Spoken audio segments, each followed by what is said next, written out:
آپ کے پاس یہ کتاب ہے؟ دکھائیے مجھے. ماشاء اللہ.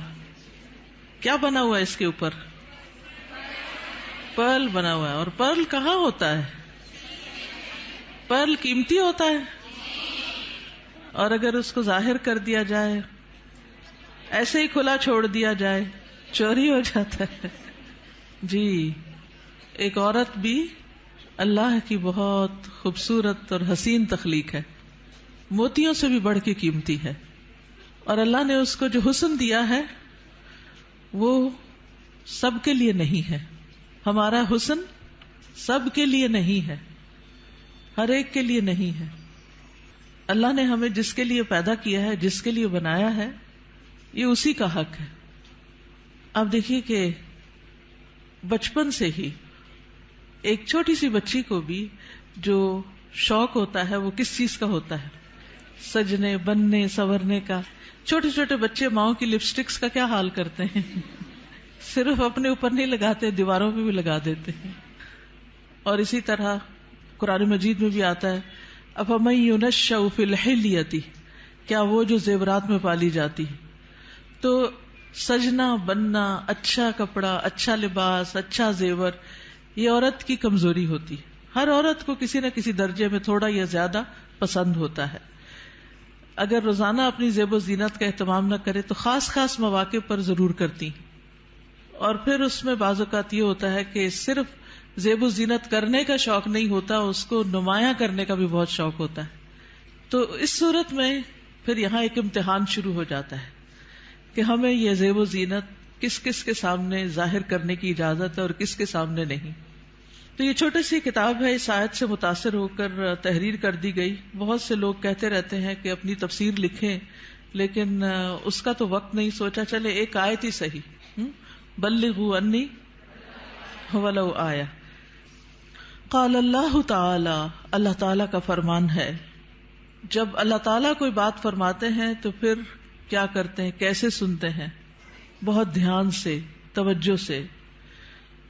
وَقُل لِّلْمُؤْمِنَاتِ يَغْضُضْنَ مِنْ أَبْصَارِهِنَّ وَيَحْفَظْنَ فُرُوجَهُنَّ وَلَا يُبْدِينَ زِينَتَهُنَّ إِلَّا مَا ظَهَرَ مِنْهَا وَلْيَضْرِبْنَ بِخُمُرِهِنَّ عَلَى جُيُوبِهِنَّ وَلَا يُبْدِينَ زِينَتَهُنَّ إِلَّا لِبُعُولَتِهِنَّ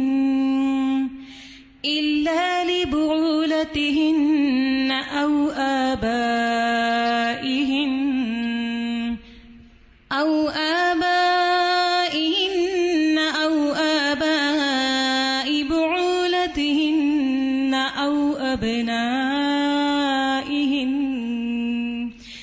أَوْ أَبْنَاءِ بُعُولَتِهِنَّ أَوْ إِخْوَانِهِنَّ أَوْ بَنِي إِخْوَانِهِنَّ أَوْ بَنِي أَخَوَاتِهِنَّ أَوْ نِسَائِهِنَّ أَوْ مَا مَلَكَتْ أَيْمَانُهُنَّ أَوِ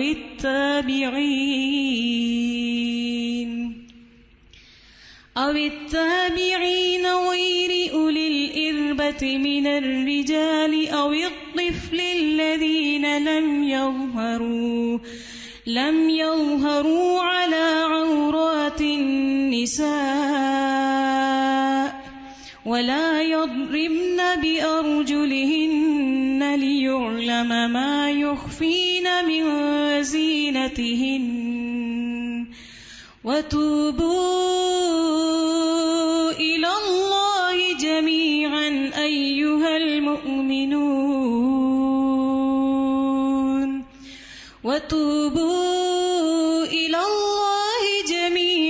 أيها المؤمنون لعلكم تفلحون.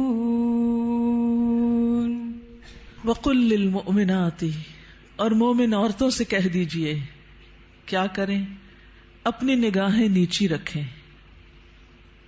یعنی اپنی نگاہوں کی حفاظت کریں، اور اپنی شرم گاہوں کی حفاظت کریں، اور اپنی زینت ظاہر نہ کریں، اپنی خوبصورتی نمایاں نہ کریں سوائے اس کے جو خود ظاہر ہو جائے، اور اپنے سینوں پر اپنی اوڑھنیاں ڈالے رکھیں، اور اپنی زینت ظاہر نہ کریں سوائے اپنے شوہروں کے یا اپنے باپ کے یا اپنے شوہروں کے باپ کے یا اپنے بیٹوں کے یا اپنے شوہروں کے بیٹوں کے یا اپنے بھائیوں کے یا اپنے بھائیوں کے بیٹوں کے یا اپنی بہنوں کے بیٹوں کے یا اپنی عورتوں کے یا اپنے غلاموں کے یا وہ زیر دست مرد جو کسی اور قسم کی رغبت نہ رکھتے ہوں، یا وہ بچے جو عورتوں کی پوشیدہ باتوں سے ابھی واقف نہ ہوئے ہوں اور اپنے پاؤں زمین پر مار کر نہ چلیں کہ ان کی پوشیدہ زینت لوگوں کو معلوم ہو جائے۔ اور اے مومنو، تم سب مل کر اللہ سے توبہ کرو تاکہ تم کامیاب ہو جاؤ۔ یعنی اس حکم کی کہیں نہ کہیں جو خلاف ورزی ہوتی ہے اس پر توبہ کرو تاکہ کامیاب ہو سکو۔ اس سے پتہ یہ چلتا ہے کہ اگر اس حکم کی خلاف ورزی کی گئی تو کہیں ایسا نہ ہو کہ کامیابی مخدوش ہو جائے۔ تو ارشاد ہے وَقُلْ لِلْمُؤْمِنَاتِ، اور مومن عورتوں سے کہہ دیجئے۔ پیج 3، مومنات کون ہوتی ہیں؟ جو ایمان لانے والیاں ہیں، اللہ اور اس کے رسول محمد صلی اللہ علیہ وسلم کا حکم دل سے مان لینے والیاں، ماننے کے بعد ان احکامات پر عمل کرنے والیاں، اللہ سے اپنی محبت کے دعوے کو سچ کر دکھانے والیاں۔ اللہ تعالیٰ کا ارشاد ہے ان المسلمین والمسلمات والمؤمنین والمؤمنات والقانتین والقانتات والصادقین والصادقات والصابرین والصابرات والخاشعین والخاشعات والمتصدقین والمتصدقات والصائمین والصائمات والحافظین فروجهم والحافظات والذاکرین اللہ کثیرا والذاکرات اعد اللہ لهم مغفرة واجرا عظیما۔ بے شک مسلمان مرد اور مسلمان عورتیں اور مومن مرد اور مومن عورتیں اور فرما بردار مرد اور فرما بردار عورتیں اور سچے مرد اور سچی عورتیں اور صبر کرنے والے مرد اور صبر کرنے والی عورتیں اور عاجزی اختیار کرنے والے مرد اور عاجزی اختیار کرنے والی عورتیں اور صدقہ کرنے والے مرد اور صدقہ کرنے والی عورتیں اور روزہ دار مرد اور روزہ دار عورتیں اور اپنی شرمگاہوں کی حفاظت کرنے والے مرد اور حفاظت کرنے والی عورتیں اور اللہ کا بہت زیادہ ذکر کرنے والے مرد اور ذکر کرنے والی عورتیں، ان کے لیے اللہ نے مغفرت اور بہت بڑا اجر تیار کر رکھا ہے۔ اللہ کی بخشش اور بڑا اجر کس کے لیے ہے؟ ان صفات کے حامل مومن مردوں اور عورتوں کے لیے۔ تو ارشاد ہے وَقُلْ لِلْمُؤْمِنَاتِ، کیا ارشاد؟ پیج 4، یغضضن من ابصارہن، کہ وہ اپنی نگاہیں نیچی رکھیں۔ کیا مطلب ہے اس کا؟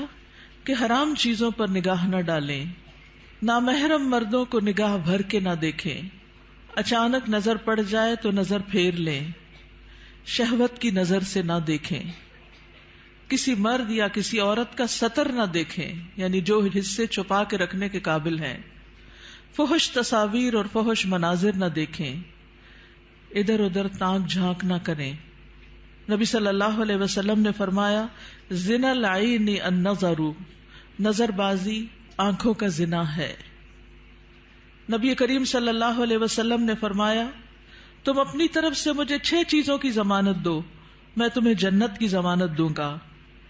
جب بات کرو تو سچ بولو، جب وعدہ کرو تو پورا کرو، جب تمہارے پاس امانت رکھی جائے تو ادا کرو، اپنی شرمگاہوں کی حفاظت کرو، اپنی نگاہوں کو نیچا رکھو اور اپنے ہاتھوں کو روکے رکھو۔ تو یہ حکم ہے نگاہیں نیچی رکھنے کا۔ پھر آیت کے اگلے حصے میں فرمایا وَيَحْفَظْنَ فُرُوجَهُنَّ، اور وہ اپنی شرمگاہوں کی حفاظت کریں، یعنی جسم کے قابل ستر حصے چھپا کر رکھیں۔ باریک اور تنگ لباس خصوصاً چست پاجامے سطر ڈھانپنے کے تقاضے پورے نہیں کرتے. زنا، بدکاری اور فحاشی سے بچیں. بلا ضرورت اپنے جسم کا کوئی حصہ نہ کھولیں. ہم جنس پرستی سے دور رہیں. جانوروں یا مصنوعی آلات سے جنسی خواہش پوری نہ کریں.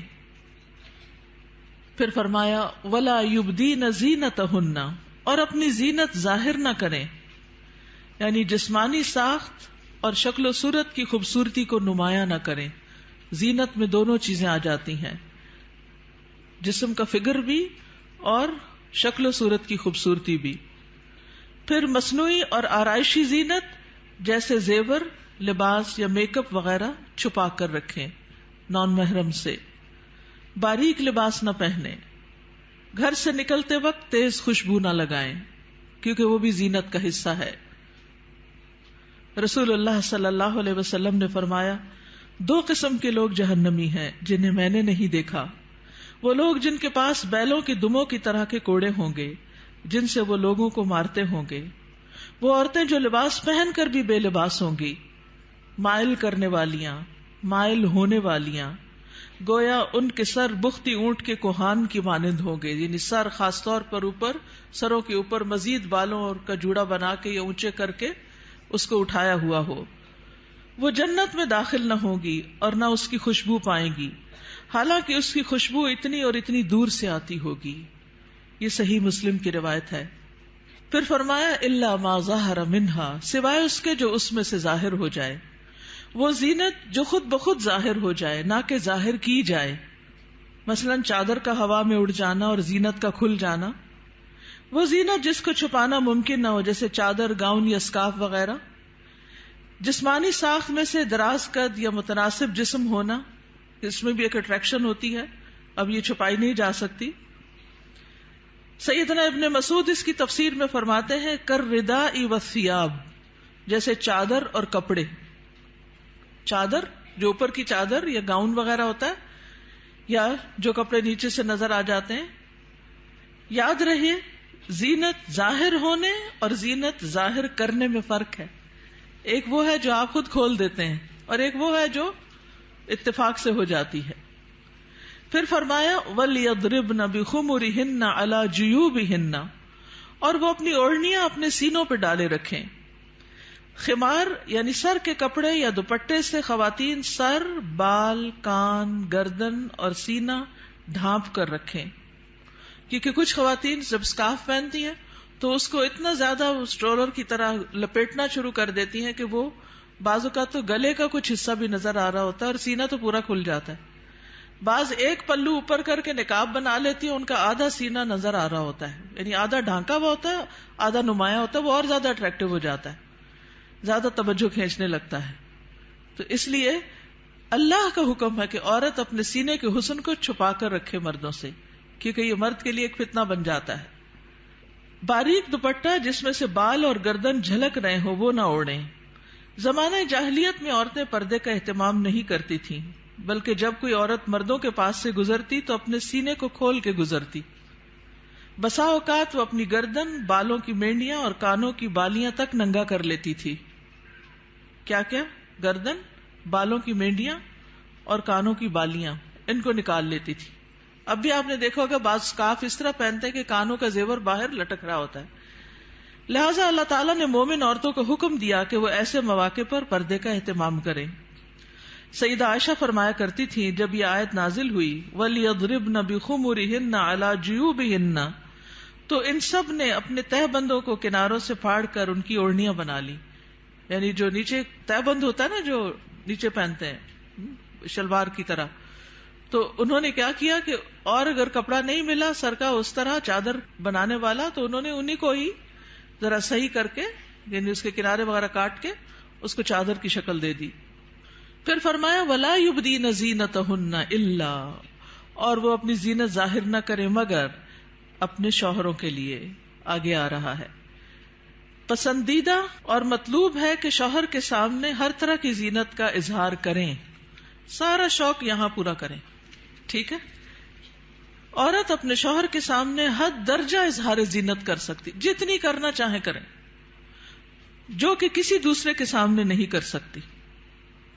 یا اپنے باپوں کے لیے، باپوں میں کون کون آتا ہے؟ باپ، دادا، پردادا، نانا، پرنانا، اوپر تک آبا و اجداد جو بھی ہوں.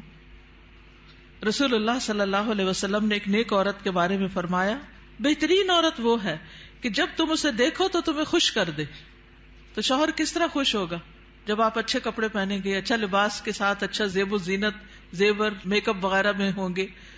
لیکن بہت سی خواتین گھر میں تو کھانا پکاتے پکاتے کپڑوں میں اس قدر کھانے کی اسمیل آ جاتی ہے اور کچن میں پسینے سے برا حال ہو جاتا ہے، اور پھر جب شوہر گھر آتا ہے تو اسی حال میں استقبال کرتی. اور پھر جب شوہر کو کھانا وغیرہ دے کے فارغ ہو کے جب اپنی سہیلی یا بازار جانا ہوتا ہے تو نہا دھو کے میک اپ وغیرہ کر کے نکل جاتی ہے، کیونکہ اب شوہر آ گیا گھر میں، وہ بچے سنبھالے گا، ہم ذرا آؤٹنگ پہ جائیں. تو یہ بالکل الٹ ہے اس حکم کے جو ہمیں دیا گیا. فرمایا بہترین عورت وہ ہے کہ جب تم اسے دیکھو تو تمہیں خوش کر دے، جب تم اسے کوئی حکم دو تو تمہاری اطاعت کرے، اور تمہاری غیر موجودگی میں اپنے نفس اور تمہارے مال کی حفاظت کرے. یا اپنے شوہروں کے باپ کے لیے، شوہر کا باپ جیسے سسر، شوہر کا نانا، شوہر کا دادا، شوہر کا پرنانا، شوہر کا پردادا، اوپر تک آبا و اجداد. یا اپنے بیٹوں کے لیے، بیٹوں میں بیٹے، پوتے، پڑپوتے، نواسے، پڑنواسے، نیچے تک سب آ جاتے ہیں. یا اپنے شوہروں کے بیٹوں کے لیے، شوہر کے پوتے، شوہر کے نواسے، نیچے تک، یعنی ستیلے بیٹے بھی. اس میں شوہر کے بیٹے اور ان کے آگے بچوں کے بچے بھی سب آ جاتے ہیں. یا اپنے بھائیوں کے لیے، سگے بھائی، ستیلے بھائی، رضائی بھائی، تینوں اس میں شامل ہیں. یا اپنے بھائیوں کے بیٹوں کے لیے، سگے بھائیوں کی اولاد، ستیلے بھائیوں کی اولاد، رضائی بھائیوں کی اولاد، یعنی بھتیجے، بھتیجوں کے بیٹے، پوتے وغیرہ. یا اپنی بہنوں کے بیٹوں کے لیے، سگی بہنوں کی اولاد، ستیلی بہنوں کی اولاد، رضائی بہنوں کی اولاد، یعنی بھانجے، بھانجوں کے بیٹے، پوتے وغیرہ. یا اپنی عورتوں کے لیے، قابل اعتماد اور باکردار عورتیں. نبی کریم صلی اللہ علیہ وسلم نے فرمایا، لا تباشر المرأة المرأة، پہلی طاقت پیش ہے، ٹھیک کر لیجئے. لا تباشر المرأة المرأة فتنعتها لزوجها كأنه ينظر إليها، کوئی عورت کسی عورت کے جسم کے ساتھ جسم نہ لگائے. بعض اوقات لوگ حق کر رہی ہوتی ہیں لڑکیاں ایک دوسرے کو، تو اتنا زیادہ چپک جاتی ہیں ایک دوسرے سے، یہ بھی درست نہیں. اور پھر اس طرح بھی کہ وہ اپنے شوہر سے اس کا حلیہ بیان کرے، یعنی جس طرح وہ فیل کرے اس عورت کو، پھر گھر جا کے اپنے میاں کو اس کی ساری تعریف کر کے بتائے کہ گویا وہ اسے دیکھ رہا ہے. یا تمہارے دائیں ہاتھ جن کے مالک ہوئے، لونڈیاں اور غلام مراد ہیں یہاں، لیکن جو گھریلو ملازمین ہیں یہ لونڈی غلام میں شامل نہیں ہوتے، ان سے احتیاط برتنی چاہیے. گھریلو مرد ملازمین کے ساتھ گفتگو میں محتاط رویہ اختیار کرے، جیسے ڈرائیور ہو، چوکیدار ہو، ان کے ساتھ بہت ہنس ہنس کے بات کرنے کی ضرورت نہیں. مذکورہ بالا تمام رشتوں کے سامنے زینت کا اظہار کرتے ہوئے ان کے مقام اور احترام کو پیش رکھیں. جوان بچوں کے سامنے سینہ اور گریبان کھولنے میں احتیاط برتیں، یعنی ان میں سے جو بھائی جوان ہیں یا بیٹے جوان ہیں یا پوتے وغیرہ، تو ان کے سامنے اپنے سینے کو بہت نمایاں نہ کریں، اور اسی طرح اپنے سطر کو چھپا کر رکھیں. سیدنا انس بیان کرتے ہیں کہ نبی کریم صلی اللہ علیہ وسلم فاطمہ رضی اللہ تعالی عنہا کے لیے غلام لائے جو آپ نے ان کو ہبہ کر دیا.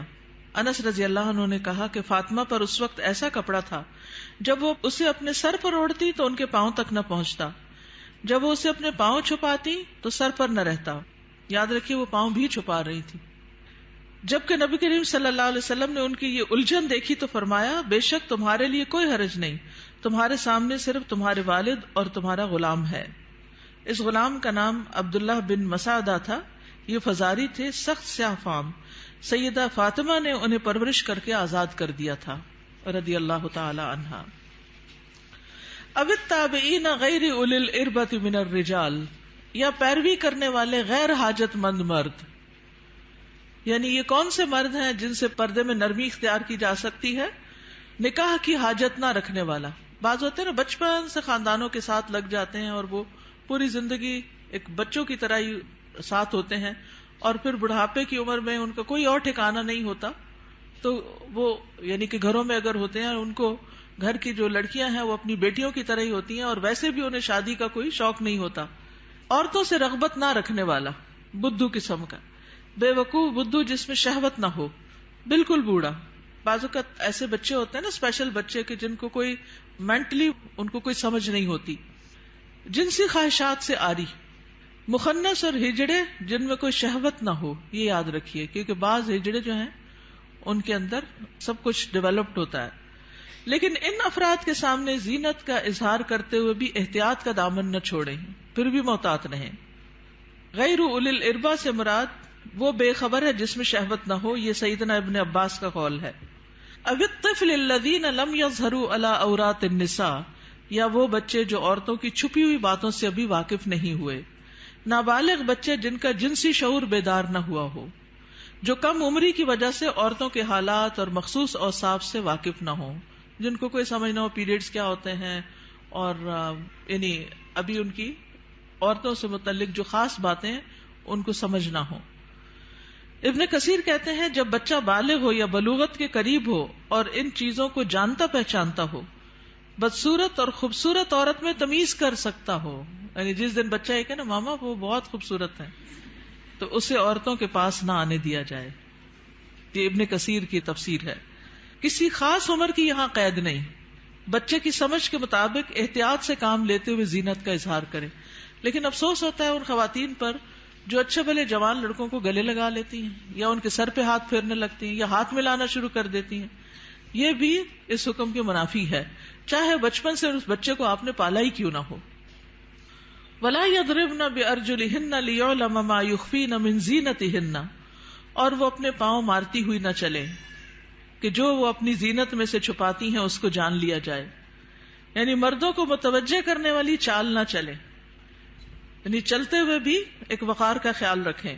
جھنکار والی پازیب نہ پہنے، یعنی پاؤں کا زیور ایسا کہ جو چھن چھن کرے اور بازار میں دوسروں کو متوجہ کرے، وہ نہیں پہنے. باہر گھر میں پہن سکتے ہیں. آواز پیدا کرنے والا جوتا استعمال نہ کرے، یعنی جیسے بہت ہائی ہیل پہن کے پھر وہ ٹک ٹک ٹک سے سب متوجہ ہو جاتے ہیں، اس سے بھی بچیں. تیز خوشبو استعمال نہ کریں. ابن کثیر کہتے ہیں اس ممانعت میں ہر وہ چھپی ہوئی زینت داخل ہے جو حرکت کرنے سے ظاہر ہو جائے. اسی ضمن میں عورت کو خوشبو لگا کر باہر نکلنے سے بھی منع کیا گیا ہے کہ لوگ اس کی خوشبو محسوس کریں. زمانہ جاہلیت میں رواج تھا کہ عورت جب راستے میں چلتی اور اس نے پاؤں میں پازیب پہنی ہوتی جس کی آواز سنائی نہ دیتی، تو وہ اپنے پاؤں زمین پر اس طرح مارتی جس سے مردوں کو پازیب کی جھنکار سنائی دیتی. تو اللہ تعالیٰ نے مومن عورتوں کو ایسا کرنے سے منع کر دیا. نبی کریم صلی اللہ علیہ وسلم نے فرمایا ہر آنکھ زنا کرتی ہے، اور عورت جب خوشبو لگا کر کسی مجلس سے گزرتی ہے تو وہ ایسی اور ایسی ہے، یعنی زانیہ ہے. تو اس لیے خوشبو کے معاملے میں بھی احتیاط برتیں. ایسی خوشبو نہ لگائیں کہ جو پھیل رہی ہو، خصوصاً اگر آپ بازار سے ہو کر گزر رہے ہیں یا مردوں کے ساتھ آپ کا کسی بھی طرح کا کوئی انٹریکشن ہے، یا گھر میں کوئی ایسا رشتہ دار ہے کہ جو محرم نہیں ہے. وَتُوبُوا إِلَى اللَّهِ جَمِيعًا أَيُّهَا الْمُؤْمِنُونَ لَعَلَّكُمْ تُفْلِحُونَ، اور اے مومنو سب کے سب اللہ کی طرف توبہ کرو تاکہ تم فلاح پاؤ. اس میں پچھلے گناہوں پر ندامت کا اظہار کریں، یعنی اللہ تعالیٰ کے سامنے، آئندہ گناہ نہ کرنے کا عہد کریں، اپنی اصلاح کی ہر ممکنہ کوشش کریں، ان لغزشوں اور غلطیوں سے توبہ کریں جو پردے کے معاملے میں اب تک ہوتی رہیں. آئندہ زندگی کے لیے اپنے طرز عمل کی اصلاح ان ہدایات کے مطابق کر لیں جو اللہ اور اس کے رسول صلی اللہ علیہ وسلم نے دی ہیں. اللہ تعالیٰ کا ارشاد ہے وَهُوَ الَّذِي يَقْبَلُ التَّوْبَةَ عَنْ عِبَادِهِ وَيَعْفُو عَنِ السَّيِّئَاتِ وَيَعْلَمُ مَا تَفْعَلُونَ، اور وہی ہے جو اپنے بندوں کی توبہ قبول کرتا ہے اور ان سے درگزر فرماتا ہے، اور وہ جانتا ہے جو تم عمل کرتے ہو. وَهُوَ الَّذِي يَقْبَلُ التَّوْبَةَ عَنْ عِبَادِهِ وَيَعْفُو عَنِ السَّيِّئَاتِ وَيَعْلَمُ مَا تَفْعَلُونَ. دیگر محارم حقیقی چچا اور ماموں بھی محرم ہیں، کیونکہ بھتیجی اور بھانجی سے نکاح نہیں کیا جا سکتا. رضائی رشتے بھی نسبی رشتوں کی طرح محرم ہیں، ان کے سامنے بھی زینت کا اظہار جائز ہے. اللہ تعالیٰ کا ارشاد ہے حرمت علیکم امہاتکم أمهاتكم وبناتكم وأخواتكم وعماتكم وخالاتكم وبنات الأخ وبنات الأخت. تم پر تمہاری مائیں اور تمہاری بیٹیاں اور تمہاری بہنیں اور تمہاری پھپھیاں اور تمہاری خالائیں اور بھائی کی بیٹیاں اور بہنوں کی بیٹیاں حرام کر دی گئی ہیں. رسول اللہ صلی اللہ علیہ وسلم نے فرمایا بے شک اللہ نے رضاعت سے بھی ان رشتوں کو حرام کر دیا جن کو نسب سے حرام کیا گیا. حجاب مسلمان عورت کی شناخت ہے. مسلمان عورت حجاب سے پہچانی جاتی ہے، وہ دوسروں سے الگ ہو جاتی ہے. اللہ تعالیٰ کا ارشاد ہے یا ایھا النبی قل لازواجک وبناتک ونساء المؤمنین یدنین علیہن من جلابیبہن ذلک ادنی ان یعرفن فلا یؤذین وَكَانَ اللَّهُ غَفُورًا رَحِيمًا. اے نبی اپنی بیویوں اور بیٹیوں اور مومن عورتوں سے کہہ دیجئے، بیویاں، بیٹیاں اور مومن عورتیں سب کی سب وہ اپنے چادروں کے پلو اپنے اوپر لٹکا لیا کریں. اس طرح زیادہ توقع ہے کہ وہ پہچان لی جائیں، یعنی حجاب کی وجہ سے پہچان لی جائیں، نہ کہ حجاب اتار کے پہچان لی جائیں. حجاب اتار کے تو ایک عورت عام عورت کی طرح ہی لگے گی نا. تو ایذا نہ دی جائیں. اور اللہ بہت بخشنے والا، بے حد رحم کرنے والا ہے. یہ ایذا کون سی ہے؟ سیکسول ہراسمنٹ، کہ جب عورت کسی مرد کو اٹریکٹ کرتی ہے تو پھر وہ اس کے پیچھے آتا ہے اور اس کو نقصان دینا چاہتا ہے. مردوں سے بھی خطاب کیا گیا. نظر اور شرمگاہ کی حفاظت کا حکم صرف عورتوں کے لیے نہیں بلکہ مردوں کے لیے بھی ہے. اللہ تعالیٰ کا ارشاد ہے قل للمؤمنین یغضوا من ابصارهم ویحفظوا فروجهم ذلك ازکی لهم ان اللہ خبیر بما یصنعون. مومن مردوں سے کہہ دیجئے اپنی نگاہیں نیچی رکھیں اور اپنی شرمگاہوں کی حفاظت کریں، یہ ان کے لیے پاکیزہ تر ہے. بے شک اللہ خبر رکھنے والا ہے اس کی جو وہ کرتے ہیں. یعنی اللہ سبحانہ وتعالیٰ کو سب پتا ہے کہ وہ نگاہیں نیچی رکھتے ہیں یا نہیں رکھتے. سیدنا جریر بن عبداللہ سے روایت ہے، وہ کہتے ہیں میں نے رسول اللہ صلی اللہ علیہ وسلم سے اچانک نظر پڑ جانے کے بارے میں سوال کیا تو آپ صلی اللہ علیہ وسلم نے مجھے حکم دیا کہ میں اپنی نظر پھیر لوں. یعنی اگر کسی عورت پر نظر پڑ جائے تو پھر اس کو دوسری طرف پھیر لوں. نظر کی حفاظت دراصل شرمگاہ کی حفاظت ہے. جس نے اپنی نظر کو آزاد چھوڑ دیا اس نے اسے ہلاکت کے گڑھے میں ڈال دیا. اور نظر ہی عام حادثات کی اصل ہے جو انسان کو پہنچتے ہیں. یہ ابن القیم کا قول ہے. نگاہ نیچی رکھنے کے فوائد کیا ہیں؟ یہ بھی ابن القیم کا قول ہے. محبت کی حقیقت اور اس کے تقاضے کتاب میں دل شہوت سے رک جاتا ہے، دل میں نور پیدا ہو جاتا ہے، علم کے راستے کو شادہ ہو جاتے ہیں، دل کو فرحت و خوشی حاصل ہوتی ہے، عقل قوی اور مضبوط ہوتی ہے، دل غم و حسرت سے خلاصی پا لیتا ہے، انسان کی عقل و فراست بڑھتی ہے، دل کو قوت و شجاعت حاصل ہوتی ہے. نگاہ جھکانا جہنم کا دروازہ بند کرنے کا سبب ہے، غفلت کے پردے ہٹتے ہیں. رسول اللہ صلی اللہ علیہ وسلم نے دعا بھی سکھائی. سنن نبی داؤد میں آتی ہے اللہم انی اعوذ بک من شر سمعی ومن شر بصری ومن شر لسانی ومن شر قلبی ومن شر منی. اے اللہ بے شک میں اپنی سماعت کے شر سے، اپنی بصارت کے شر سے، اپنی زبان کے شر سے، اپنے دل کے شر سے اور اپنی شرمگاہ کے شر سے تیری پناہ چاہتا ہوں. اپنا جائزہ لیجئے، کیا یہ احکامات میرے لیے ہیں اور کیا ان پر عمل کرنا ضروری ہے؟ کیا میں اپنی نگاہوں اور سطر کی حفاظت کر رہی ہوں؟ کیا میں اپنے خمار یا دوپٹے کو اپنے سینے پر ڈالتی ہوں؟ کیا میں اپنی زینت کو چھپانے کا اہتمام کرتی ہوں؟ یاد رکھیے ہمارا معاملہ کسی انسان کے ساتھ نہیں، رب العالمین کے ساتھ ہے جو علم بھی رکھتا ہے اور ہر چیز کے بارے میں باخبر بھی ہے. نظر کے بارے میں کچھ اشعار ہیں. کل حوادث مبدأها من النظر، تمام حوادث کی ابتدا نظر سے ہوتی ہے. یعنی جو عشق و عاشقی کے سلسلے چل پڑتے ہیں اور انسانوں کو بعض اوقات انتہائی بیمار کر دیتے ہیں کہ وہ کسی قابل نہیں رہتے، اس کی ابتدا نظر سے ہی ہوتی ہے. وَمُعْظَمُ النَّارِ مُسْتَصْغَرُ الشَّرَرِ، اور چھوٹی چنگاری سے بھی زبردست آگ بھڑک اٹھتی ہے. نظر فابتسامۃ فسلام، پہلے نظر پھر مسکراہٹ پھر سلام. فکلام فموعد فلقاء، پھر بات چیت پھر ملاقات کا وعدہ. اور پھر اس کے بعد اللہ کے حکم کی نافرمانی میں انسان جا پڑتا ہے. اللہ سبحانہ تعالی ہمیں ایمان عطا کرے، حیا عطا کرے، اور اس حکم پر عمل کی توفیق عطا کرے.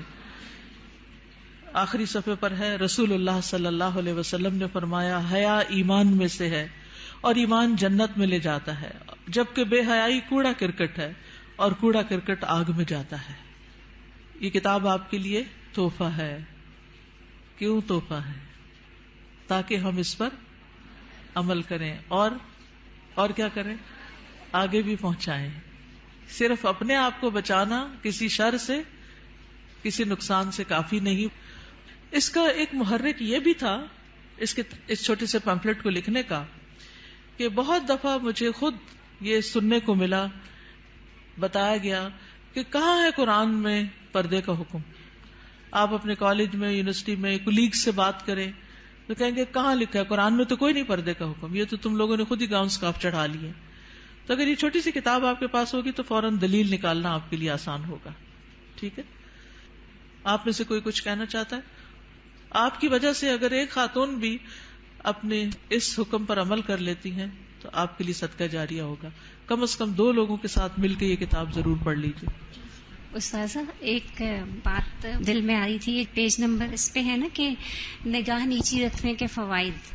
تو جیسے اس میں سارے فوائد لکھے ہوئے ہیں کہ دل میں نور ہوتا ہے اور علم کے راستے کشادہ ہو جاتے ہیں، غم سے چھٹکارا مل جاتا ہے، عقل قوی ہوتی ہے، غفلت کے پردے ہٹتے ہیں، جہنم سے انسان بچ جاتا ہے. تو دیکھیں ایک راستہ کھول کے نا نظر کو بہکانے والا شیطان نے ہمارے لیے کتنے راستے بند کر دیے. تو اس پہلا جو راستہ ہے اس کو وہی اگر ہم بند کر دیں نا تو ہم پھر آگے انشاءاللہ یہ سارے راستے خود بخود کھل جائیں. بالکل.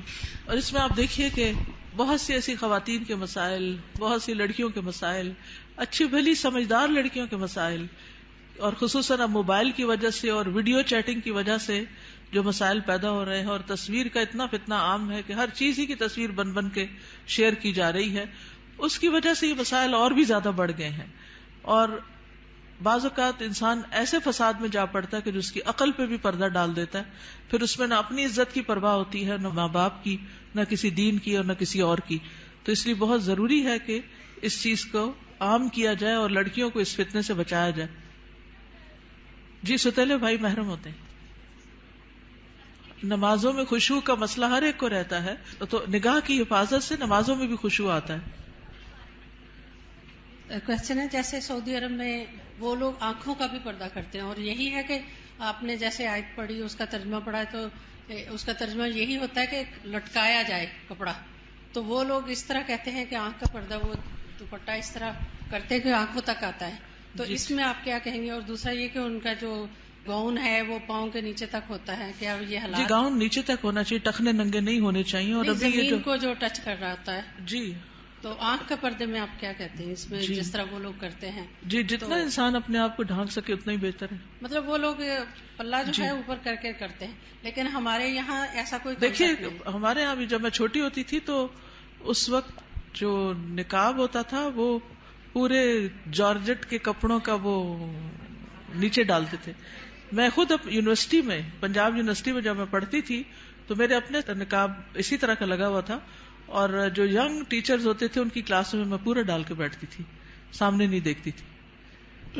یہ پیج نمبر 4 پہ نا لاسٹ میں ہے، یا غضضن من ابصارہن، بالکل لاسٹ میں، اور اپنے ہاتھوں کو روکے رکھو. یہ مجھے تھوڑا سا یعنی یہ حدیث ہے نا جس میں بہت سی چیزوں کے روکنے کی بات ہے. مسلمان وہ ہوتا ہے نا جس کے ہاتھ اور زبان سے دوسرے محفوظ رہیں. ہاتھوں کو روکے رکھو شر سے، کسی کو تکلیف دینے سے.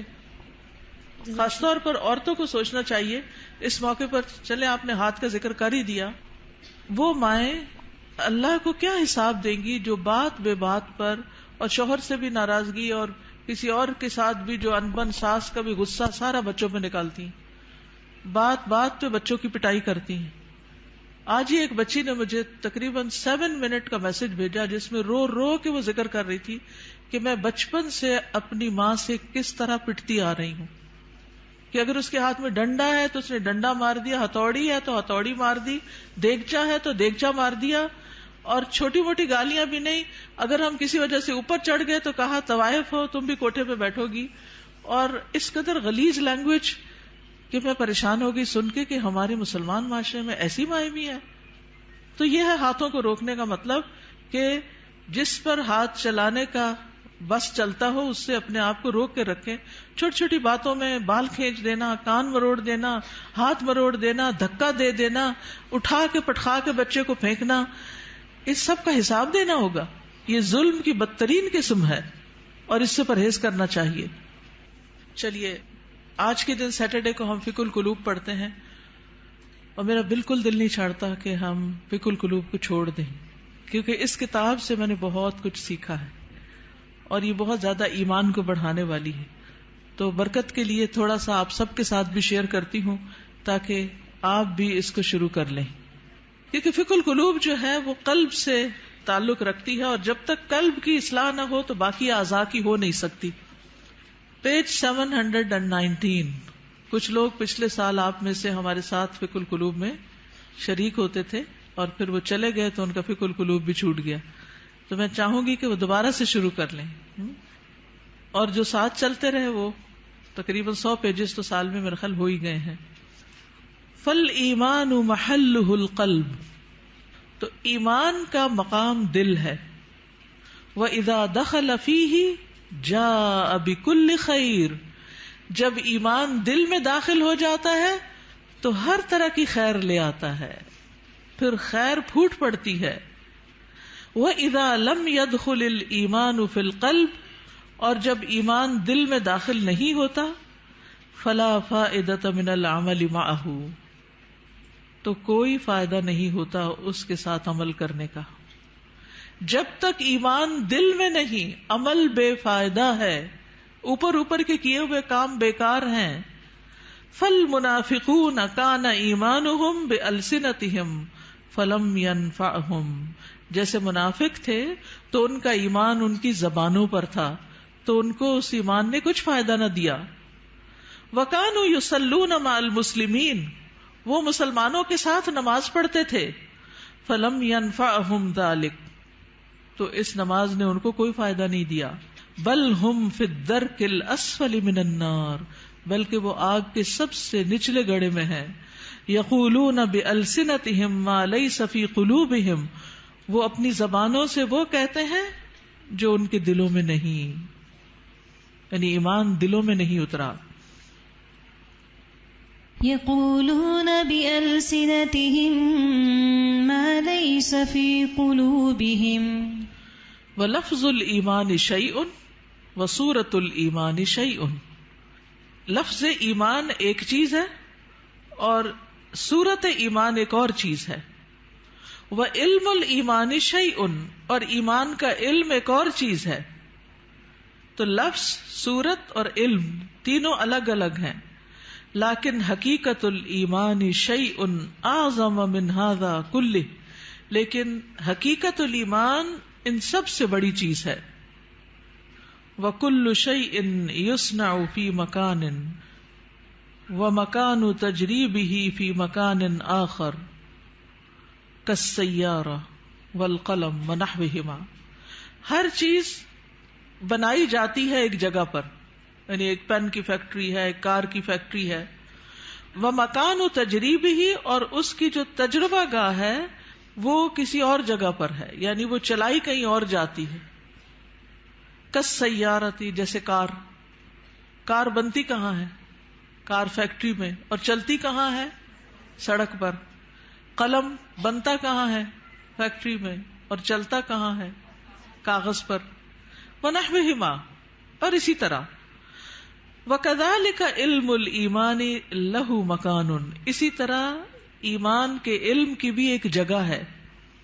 وَمَكَانُ مَعْرِفَتِهِ وَتَجْرِيبِهِ لَهُ مَيْدَانٌ آخر، اور اس کی پہچان کی جگہ اور اس کے تجربے کی جگہ ایک اور ہے.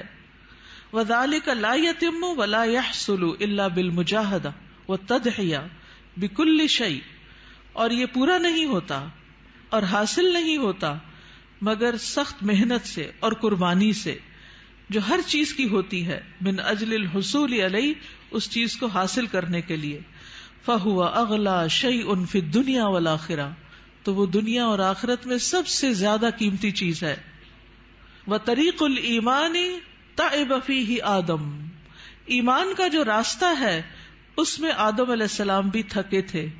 کیا ہوا تھا ان کے ساتھ؟ جب ان کو امتحان میں ڈالا گیا، تجربہ گاہ میں ڈالا گیا، ٹیسٹ میں ڈالا گیا، تو شیطان نے ان کو ورغلا لیا۔ وَنَاحَ لِأَجَلِهِ نوح، اور مورن کیا یا غم کیا اسی کی وجہ سے نوح علیہ السلام نے۔ وَرُمِيَ فِي النَّارِ الْخَلِيلِ، اور آگ میں پھینکے گئے خلیل اللہ ابراہیم علیہ السلام۔ وَاسْتَجَعَ لِلذَّبْحِ اسماعیل، اور لیٹے ذبح ہونے کے لیے اسماعیل علیہ السلام۔ وَبِيعَ وَسُجِنَ یوسف، اور بیچے گئے اور قید کیے گئے یوسف علیہ السلام۔ وَنُشِرَ بِالْمِنشَارِ زکریا، اور آرے سے چیرے گئے زکریا علیہ السلام۔ وَذُبِحَ بِالسِّكِّينِ یحییٰ، اور چھری کے ساتھ ذبح کیے گئے یحییٰ علیہ السلام۔ وَقَاسَ الضُّرُّ ایوب، اور بیماری کو سفر کیا، قاسا کا معنی سفرڈ، الضر بیماری کو ایوب علیہ السلام نے۔ وزاد فی البکاء داود، اور کثرت سے روئے داود علیہ السلام۔ وسار مع الوحش عیسیٰ علیہ السلام، اور وحشی کے ساتھ عیسیٰ علیہ السلام چلے۔ یہ کیا قصہ ہے؟ کہا جاتا ہے کہ عیسیٰ علیہ السلام جب مصر میں تھے اور یوسف النجار ان کے ساتھ تھا، تو آگے دیکھا کہ ایک شیر آ رہا ہے تو وہ ڈر گئے۔ عیسیٰ علیہ السلام نے کہا کہ تم مجھے شیر کے قریب کر دو اور خود نہیں قریب آنا، خود دور رہو۔ تو عیسیٰ علیہ السلام شیر کے رستے میں کھڑے ہو گئے۔ جب شیر آیا تو پوچھا ایھا الوحش، اے وحشی جانور، اس راستے میں کیوں آئے، کیوں کھڑے ہو یہاں؟ کہنے لگا کہ وہ ایک بیل ہے، مجھے اسے پکڑنا ہے۔ انہوں نے کہا کہ دیکھو وہ تو مساکین کا بیل ہے، اس کو چھوڑ دو، فلاں فلاں جگہ چلے جاؤ، وہاں پر ایک مردہ اونٹ ہے تو اس کو جا کے کھا لو۔ تو اس طرح عیسیٰ علیہ السلام کے کہنے سے وہ شیر جو تھا وہ وہاں چلا گیا، اور اس شیر نے عیسیٰ علیہ السلام کی بات مان لی۔ لیکن شیر سے بات کرنا اور شیر کو روکنا نہیں منکر کرنا کوئی آسان کام نہیں تھا، لیکن عیسیٰ علیہ السلام نے اپنے آپ کو خطرے میں ڈال کر مسکینوں کو ان کا بیل دلوا دیا، یعنی ان کا بیل ہلاک نہیں ہوا، ورنہ تو شیر کھا جاتا۔ تو یہ اسرائیلیات میں سے ہے یہ واقعہ، اس کی صداقت تو اللہ ہی کو معلوم ہے، لیکن ہمیں حدثوا عن بنی اسرائیل ولا حرج کے تحت بیان کر دیا گیا ہے۔ وعالج الفقر والاذى محمد صلی اللہ علیہ وسلم، اور فقر اور اذیتوں سے، بیماریوں سے، تکلیفوں سے محمد صلی اللہ علیہ وسلم نے ڈیل کیا۔ عالجہ کا مطلب ہے ڈیل کرنا، he dealt with۔ وَهَؤُلَاءِ هُمْ شُمُوسُ التوحید والایمان، اور یہ لوگ توحید اور ایمان کے سورج ہیں، شمس کی جمع۔ وَنُجُومُ الْهُدَى، اور ہدایت کے ستارے۔ وَجِبَالُ الصَّبْرِ وَالْيَقِينِ، اور صبر اور یقین کے پہاڑ۔ فَالْإِيمَانُ أَصْلُ الدِّينِ وَقَاعِدَتُهُ، تو ایمان دین کی اصل ہے اور اس کا قاعدہ ہے۔ الَّتِي يُبْنَى عَلَيْهَا الْبِنَاءُ، جس پر عمارت کی بنیاد رکھی جاتی ہے۔ فَهُوَ بِمَنزِلَةِ تَسْوِيَةِ الْأَرْضِ وَسَقْيِهَا، اور وہ زمین کو ہموار کرنے اور اسے سیراب کرنے کے برابر ہے۔ اما الامور الباقیۃ فی الدین، اور جہاں تک دین کے باقی امور کا تعلق ہے، فہی بمنزلۃ الاشجار والحبوب، تو ان کا مقام درختوں اور دانوں کی طرح ہے۔ التی یمکن زرعها وغرسها فی هذه الارض، جن کو اس زمین میں اگایا اور بویا جا سکتا ہے۔ فہی تنمو بقدر خصوبۃ الارض، تو وہ اگتے ہیں جتنی زمین زرخیز ہوتی ہے۔ واستعدادها کما انها تثمر بقدر الجهود المبذولۃ فی تمہید الارض وسقیها، جس طرح وہ پھل لاتی ہے جتنی اس پہ محنت کی جاتی ہے زمین کو تیار کرنے، ہموار کرنے اور اس کو سیراب کرنے میں۔ فالایمان هو ارض الدین، کتنا خوبصورت جملہ ہے چھوٹا سا۔ ایمان دین میں زمین کی طرح ہے۔ والدعوۃ نبتها وطلعها، اور دعوت دین کیا ہے؟ اس کا پودا اور اس کا خوشہ۔ والعبادت ثمرتها وزینتها، اور عبادت اس کا پھل اور اس کی خوبصورتی. والعلم یرویها ویسقیها، علم اس پودے کو سیراب کرتا ہے اور اسے ہرا بھرا کرتا ہے. والجنت ورضا الرب غایتها، اور جنت اور رب کی رضا یہ اصل گول ہے، اصل غایت ہے، اصل مقصد ہے. ولا يمكن ان نحصل على حقیقت الایمان الا اذا تيقنا ان جميع المخلوقات في السماوات والارض قویها وضعیفها كالحیۃ المیتۃ. ہم ایمان کی حقیقت کو اس وقت تک نہیں پا سکتے جب تک ہمیں یقین نہ ہو کہ ساری کی ساری مخلوقات، آسمانوں کی اور زمین کی، ان کی مضبوط اور ان کی ضعیف یہ مردہ سانپ کی طرح ہے. لا تنفع ولا تضر، جو نہ فائدہ دے سکتی ہے نہ نقصان.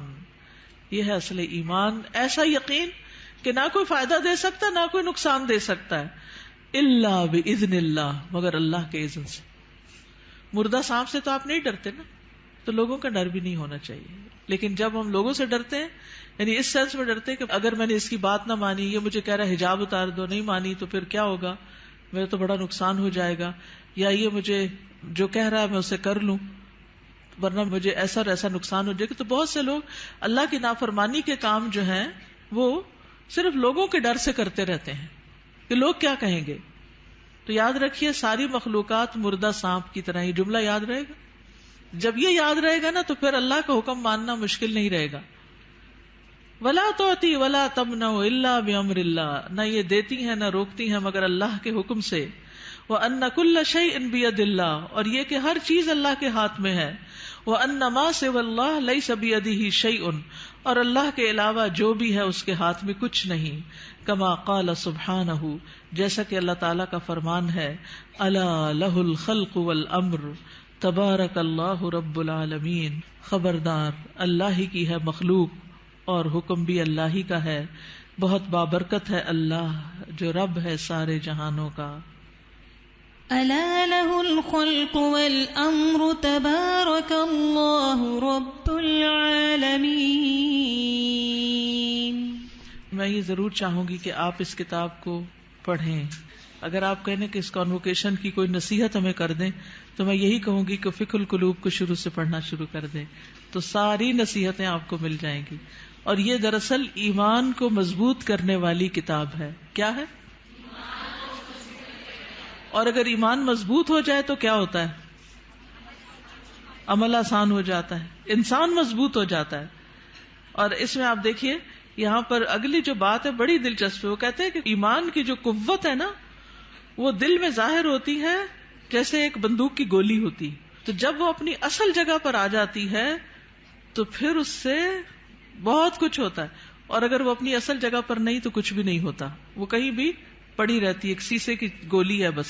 تو ایمان جب تک دل میں نہیں آتا، زبان پہ رہتا ہے تو فائدہ نہیں دیتا.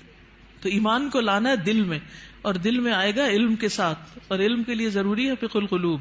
ٹھیک ہے، جزاکم اللہ خیرن. آخری اعلانات سن لیجئے. بوائز کے لیے سمر کورس ہو رہا ہے، فلائر موجود ہے ریسپشن پہ. 7 مئی سے 18 رمضان تک ہے. تعلیم القرآن فار بوائز کا بھی اشتہار آ گیا ہے، نیکسٹ ایئر کا ایڈمیشن شروع ہے. تدبر قرآن کا نیکسٹ کورس جس میں 30ویں پارے کی ترتیل، تجوید، حفظ، ترجمہ، تفسیر، تدبر، گرامر یہ سب شامل ہے. تو آپ کے لیے ابھی موقع ہے کہ آپ ایڈمیشن لے سکیں. اسی طرح یہاں پر تعلیم القرآن ڈپلوما کورس نیکسٹ سیشن مئی کا 1 مئی سے شروع ہو رہا ہے. جو ابھی تک داخلہ نہیں لے پائے، سوچ ہی رہے ہیں، وہ آگے بڑھیں. اسلامی تربیتی کورس، جی ہاں، رمضان کے ساتھ دورہ قرآن کے ساتھ انشاءاللہ 14 مئی سے شروع ہو رہا ہے، 14 مئی سے 26 رمضان تک. اور اس میں دورہ قرآن بھی یہاں ہوگا اور اس کے ساتھ ساتھ اسلامی تربیتی کورس جو ہر سال ہوتا ہے وہ بھی ہوگا. اور پی سی میں بھی انشاءاللہ دورہ قرآن ہوگا جس کے پیچھے پوری لسٹ ہے کہ کہاں کہاں پنڈی اور اسلام آباد میں دورہ قرآن ہو رہا ہے. تو یہ اشتہار اگر آپ کے پاس ہو تو آپ لوگوں کو دے کر دعوت دے سکتے ہیں کہ وہ ضرور شرکت کریں. سمر کورسز ہیں. ہمارے بچے کا پروگرام جہاں پر ہوتا ہے اس میں الفاظ اکیڈمی میں بھی دورہ قرآن ہو رہا ہے. اور سمر کورس 2018 جیسا کہ آپ کو معلوم ہے کہ 19 فروری کو امی جان دنیا سے رخصت ہو گئی. انا للہ و انا الیہ راجعون. اللہ تعالیٰ ان کی بخشش فرمائے. آپ میں سے بہت سی بچیاں جو آج یہاں موجود ہیں وہ ان کو کسی نہ کسی طرح جانتی ہیں. وہ تقریباً ہر تعلیم القرآن میں ایڈمیشن لے لیتی تھیں, پھر ایک دفعہ تعلیم التجوید میں بھی لے لیا انہوں نے, پھر تدبر قرآن کو بھی اٹینڈ کرنا ایز اے لسنر شروع کر دیا. تو بہرحال وہ فوت ہوئی تو ان کی وفات کے موقع پر کچھ لوگوں نے اپنے تاثرات کا اظہار کیا اور پھر یہ خواہش ظاہر کی کہ نانی اماں کے اوپر ایک کتاب لکھی جائے. تو الحمدللہ کوثر فیض کو اللہ جزائے خیر دے, اس نے مختصر سے عرصے میں یہ کتاب لکھ لی اور الحمدللہ کتاب چھپ کر آ گئی ہے. تو جو گریجویٹس ہیں ان کے لیے یہ گفٹ ہے کتاب, جب آپ باہر نکلیں گے گریجویٹس. باقی جو اسٹوڈینٹس وغیرہ ہیں وہ اگر خود لے لیں تو بہت اچھا ہے. بہت انسپریشنل کتاب ہے. ان کی زندگی میں جو اعمال اور ان کے عادات اور انہوں نے جیسے ہم لوگوں کو پالا اس کی بہت سی کہانیاں ہیں. تو جن لوگوں کو کہانیاں پڑھنے وغیرہ کا شوق ہوتا ہے ان کے لیے ایک اچھی کتاب ہے. تو آپ اپنے لیے بھی اور دوسروں کے لیے بھی کتاب, اپنے لیے تو گفٹ ایک ہی لیں گے لیکن دوسروں کے لیے لینی ہو تو اسٹال پر اویلیبل ہے. جزاکم اللہ خیرا. سبحانک اللہم و بحمدک, اشہد ان لا الہ الا انت, استغفرک و اتوب الیک. السلام علیکم ورحمۃ اللہ وبرکاتہ.